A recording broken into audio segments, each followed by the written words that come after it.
機動戦士ゼータガンダムにおいて描かれるグリプス戦役は、宇宙世紀0087から始まったエウーゴ、ティターンズ、アクシズを交えた三つどもえの勢力争いです。もともとは連邦軍内のジオン残党狩りを掲げる特殊部隊ティターンズと、それに対抗するエウーゴによる内輪もめがきっかけでした。しかしそこへジオン残党軍であるアクシズが介入したことで、混沌とした戦いへともつれ込んでいきました。今回はそんなグリプス戦役について解説させていただきます。宇宙世紀0079に始まった連邦軍とジオン公国による一年戦争は、連邦による勝利で幕を閉じました。しかし一部のジオン勢力は連邦による支配を認めず、各地に潜伏しながらジオン再興の機を伺っていました。連邦もくすぶる反連邦勢力を警戒し、スペースノイドに対する弾圧を強めていきます。そんな中、0083地球圏のジオン残党軍の中でも最大勢力であるベラーズフリートが決起。最終的に連邦は再び勝利を収めますが、格闘祭型ガンダムを強奪されてしまい、コロニー落としまで引き起こしたベラーズフリートの姿から、改めてジオン残党派の恐ろしさを思い知らされることになりました。その結果、連邦内部の危機感を利用したジャミトフ・ハイマンにより、宇宙世紀008310月、ジオン残党狩りを目的としたティターンズが結成されました。その後、0084にはティターンズの立案で、次期主力モビルスーツの開発計画である TR 計画が開始。予算は、ガンダム開発計画の残余予算と、連邦による優遇処置から賄われていたため、この時期には、ティターンズが連邦内での地位を確固たるものにしつつあったことが伺えます。また、スペースノイドに強い憎悪を持つバスクオムが司令官に就いたことや、ほぼアースノイドで結成されたエリート集団という意識が、ティターンズのアースノイド主義という先民思想を加速させていきます。結果、ジオン残党とは関係ないものの、連邦の在り方に疑問を抱くスペースノイドに対しても、弾圧を強めていきました。ただし、創設者であるジャミトフの狙いは、スペースノイドの弾圧ではなく、むしろ地球からアースノイドを排除することにあります。ティターンズを利用して戦争を引き起こし、地球経済を追い込んでアースノイドを餓死させて根絶やしにすることがジャミトフの最終目標でした。そして地球経済を疲弊させるほどの戦争を引き起こす相手として利用されたのがジオン残党軍であり、反地球連邦思想を持つスペースノイドだったのです。ちなみにグリプス戦役における各陣営のトップは基本的に地球からアースノイドを排除することを目的に行動しています。ただその方法は異なっており、ジャミトフとハマーンはアースノイドを地球から抹殺することを画策。クワトロやブレックスは議会政治によって地球からアースノイドを宇宙に上げようと画策していました。つまり地球をアースノイドの支配から解放して再生を行う権力者争いがグリプス戦役最大の目的と言っていいでしょう。しかしそんなトップの思惑はつゆ知らず、スペースノイドへの憎悪で動くバスクにより、ティターンズの残忍さは加速していきます。その結果、0085-7月31日に起きたサイド1 30番地コロニーにおける反地球連邦政府運動に対して、バスクはコロニー内に毒ガスを注入し、1500万人もの住民を虐殺する非人道的な事件を引き起こしました。この事件は30番地事件と呼ばれ、その残忍さから地球連邦は事件の隠蔽を図ります。こうした特別扱いが彼らのさらなる増長を招き、連邦は実質的にティターンズによって支配されていきました。またティターンズ兵士の中には一般の連邦軍人に対して軍律を無視した横柄な態度を取る者も多く見られるようになり、ティターンズは一般軍人より1階級上という独自ルールすら横行するようになっていきます。こうして30番地事件をきっかけに反ティターンズ感情を抱く派閥の動きが活発になっていきました。こうして誕生したのが反地球連邦組織エウーゴです。エウーゴの設立者は連邦軍准将で、連邦議会にも席を置くブレックス・フォーラー。ブレックスはティターンズの動きに危機感を覚え、連邦軍内部やアナハイムエレクトロニクス社から協力者を募り、独自のパイプを築き準備していました。そのため反地球連邦を謳っているものの、その規模と戦力は連邦軍内の一派閥と言えるものになっています。ちなみに反地球連邦を掲げているのは、当時の連邦が実質ティターンズによって支配されていたことに起因するもので、連邦政府の打倒が目的というわけではありません。エウーゴの特徴は、スペースノイド色が強い点で、人員の多くは、ヘンケンベッケナーのような、ティターンズのやり方に反感を抱くスペースノイド出身の連邦軍人で構成されています。ただ、中には、アクシズから地球圏へ帰還していたクワトロ・バジーナことシャーズナブルのように、旧ジオン公国の兵士も少数参加していました。そのため連邦軍内の派閥ではあるものの、軍事組織というよりも、スペースノイドによるコミュニティのような側面を感じられます。なお、エウーゴ設立前、ブレックスは、ジャミトフやバスクに、その活動を危険視されて軟禁されていましたが、そこから救出したのはクワトロとされています。こうして、多くのスペースノイドの協力を得て、エウーゴは活動を開始しました。しかし、当初は、連邦軍内で、ティターンズが正規軍という意見が多数であり、さらに、ティターンズが、エウーゴはジオン残党の集まりと世論操作をしていたことから、エウーゴは劣勢に立たされていました。ただ、ジャミトフの真の目的が、戦争による地球経済の疲弊だったため、エウーゴ誕生は、むしろジャミトフの望んだ展開で、いいように利用されていたとも解釈できそうです。また、エウーゴも、決して内部状態が万全というわけではなく、議会での活動を重視したいブレックスと、多大な戦果を上げて、世間へ分かりやすくアピールすることを求めるアナハイムエレクトロニクス社というように、現場と出資者側での意見の食い違いも多く見られました。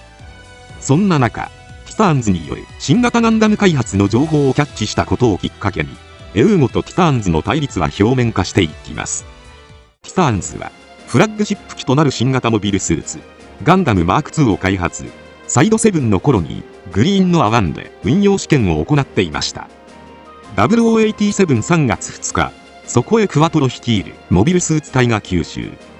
民間人であるカミーユリ団の協力もあって、2機のガンダムマーク2がエウーゴの手に渡りました。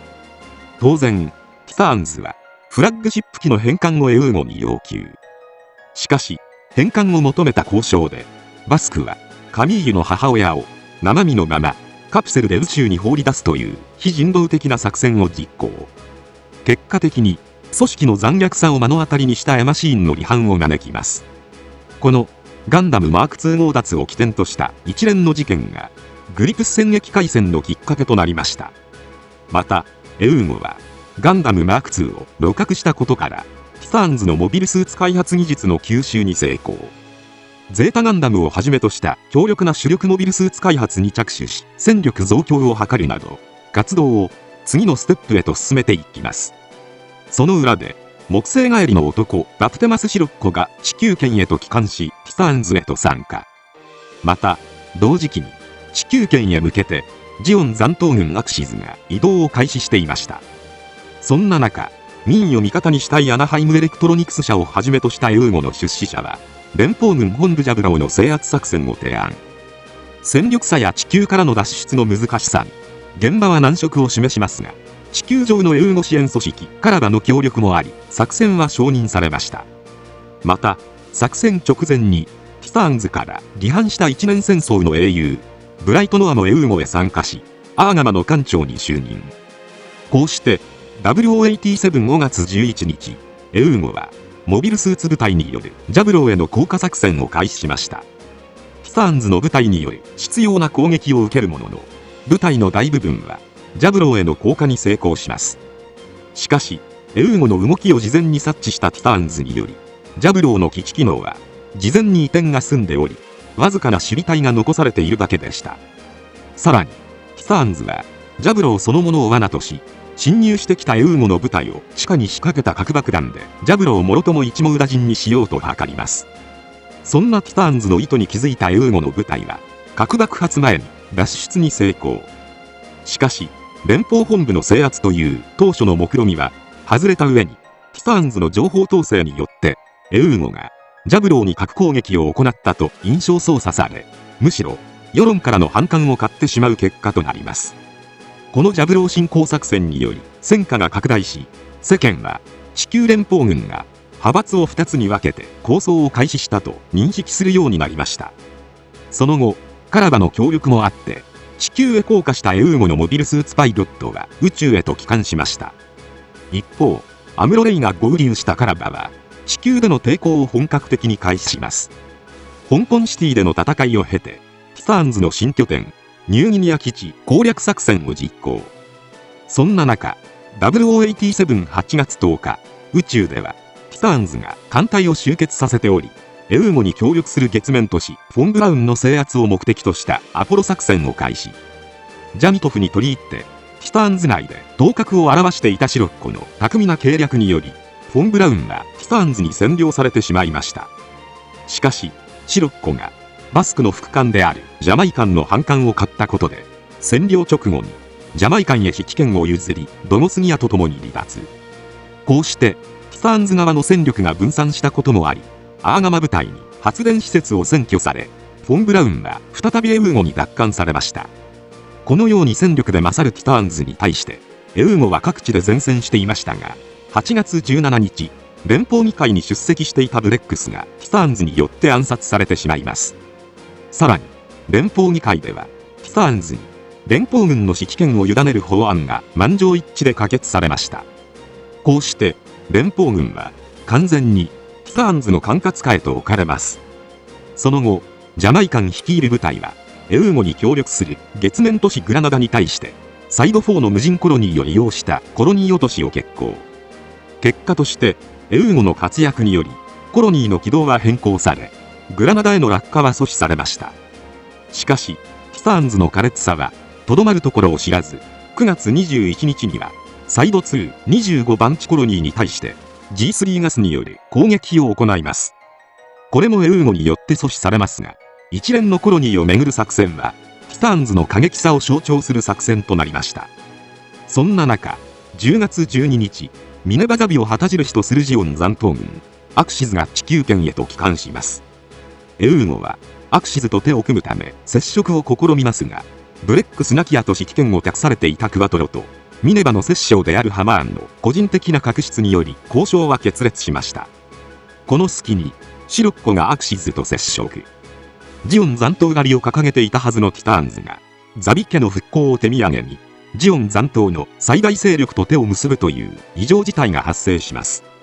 こうして、情勢は一気にティターンズ優勢となりますが、11月2日、エウーゴは、起死回生を狙い、カラバとの共同戦線を敷いて、ティターンズの地球における最大の拠点、キリマンジャロ基地に対して攻撃を仕掛けました。苛烈を極める戦いの末に、キリマンジャロ基地は、山頂ごと爆発して陥落。こうして、地球での戦いの主導権を握ったエウーゴとカラバは、一気に、世論をエウーゴ側へ向けるための作戦に出ました。それがダカール演説です。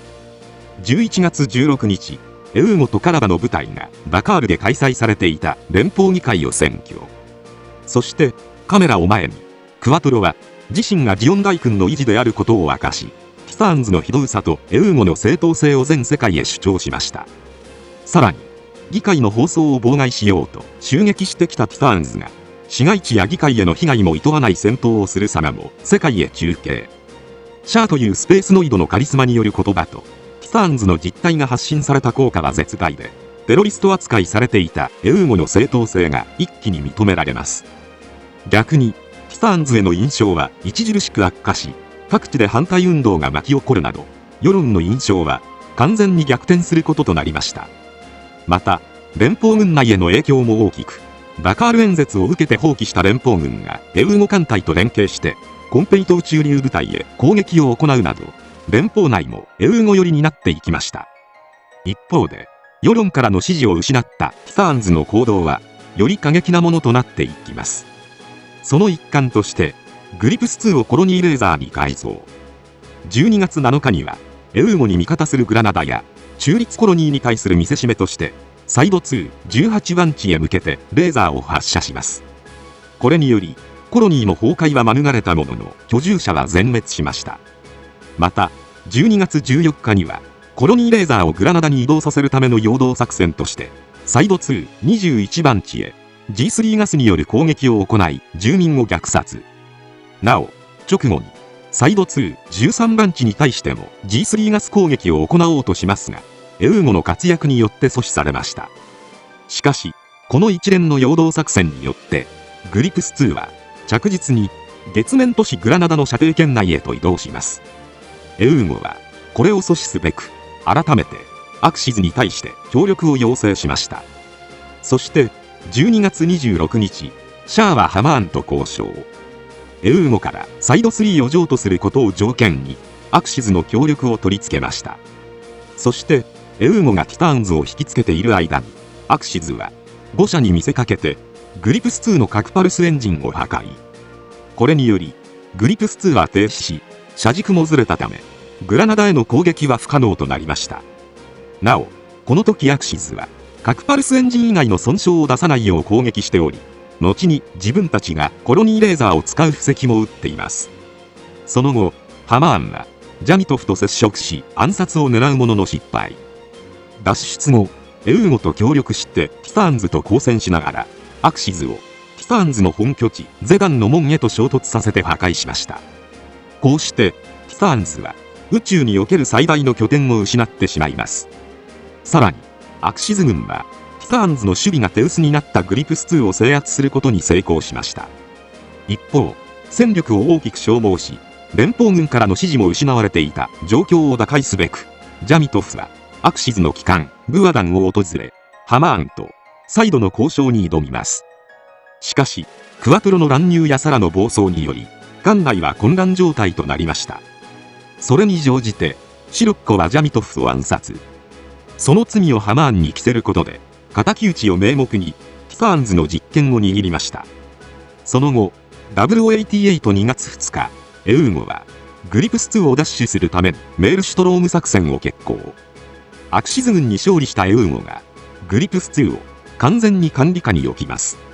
アクシズ軍は報復としてアクシズを月面都市グラナダへ落とそうとしますが、エウーゴが奪取したコロニーレーザーを照射。アクシズの軌道変更に成功しました。なお同時期にシロッコが自身の配下のモビルスーツ部隊をドモスギアへと差し向けてバスクを暗殺しています。この頃には3勢力の戦力はかなり疲弊していたものの、グリプス2を掌握しているエウーゴが他勢力より有利となっていました。そのため0088-2月20日ティターンズとアクシズはエウーゴ艦隊に総攻撃を開始。アーガマ部隊も救援に駆けつけ最大戦力を投じた三つどもえの最終決戦が始まりました。